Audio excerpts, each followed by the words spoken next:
Alright guys, what is going on? My name is Tubby, WWE 2K16 screenshots, and then the Dude Love entrance.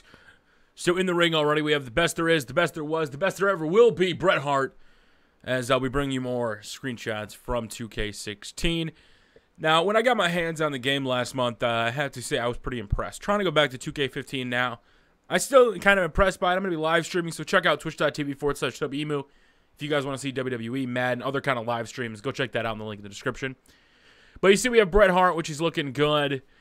Inside of the ring, you see his attire. The dev team, youtube.com/2kdev or whatever the link is in the channel. I don't exactly know what it is. They released a video of him doing the sharpshooter on SmackDown. So if you guys want to go check that out, feel free to go try to find that. And I thought it honestly looked pretty good. Like, a lot of these guys that we're seeing screenshots of now, I probably won't play with very much, but it's still very cool that they're in the game. You can see Cactus Jack, who's been in the game before, but he's really looking good. I think Cactus Jack really kind of steps out a little bit. And then besides Cactus Jack, you have his alternative character, Dude Love. So all three faces of McFoley are in the game. And according to them, different entrances of different guys are not considered unique. I don't know if that's 100% true based on, the characters they've announced. But, I don't consider Dude Love, I don't consider Cactus Jack or Mick Foley three different characters, even though they are in the WWE. That's one example versus Triple H, Hunter Hearst Helmsley, things like that. Evolution of a character. I don't necessarily consider those 120 unique characters, so hopefully they are. Dude Love looks pretty good, I have to be honest, and we're going to go ahead and take a look at his entrance video a little bit later. If you want to skip ahead, feel free. Let's move on to X-Pac. I actually thought this was a really cool shot. Now, one of the things I will say from when I was playing the game, the arenas did still feel kind of small, which there's nothing really wrong with it. Like, the one we got to play with wasn't like a WrestleMania or anything, so I wasn't expecting something big. We just played on Raw. The video we saw of the WrestleMania arena, it still doesn't look like a huge arena.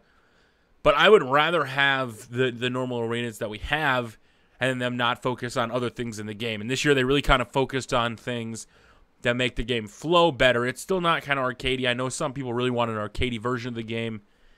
I like more simulation. You just kind of have to have more in the game itself besides just a really good simulation matchmaker. Really wish stories are in. And some other features we'll talk about later. But X-Pac's looking good. You got Vader time. What time is it? It's Vader time.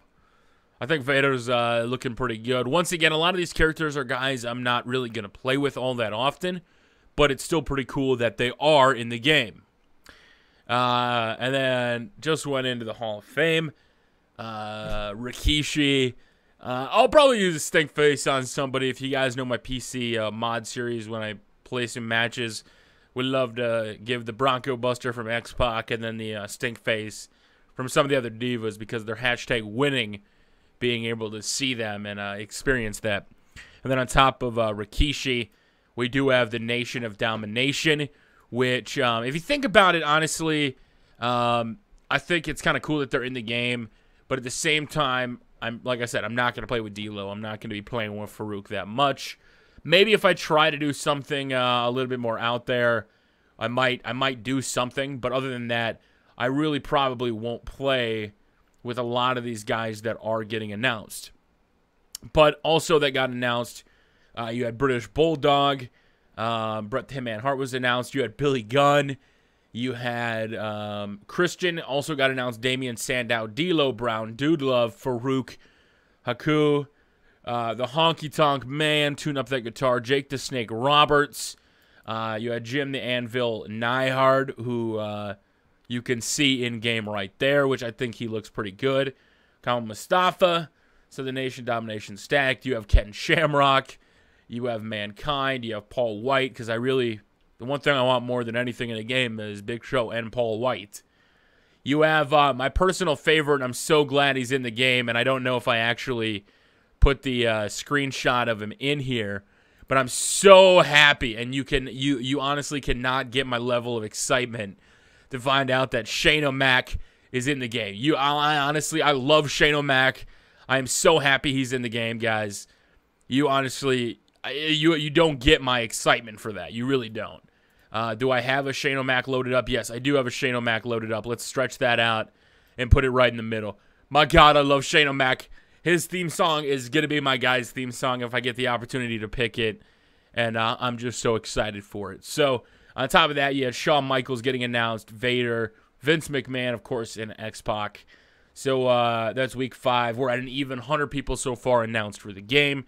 Once again, I hope they're not counting Dude Love and all those guys as one.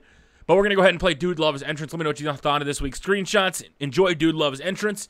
We will see you guys next week.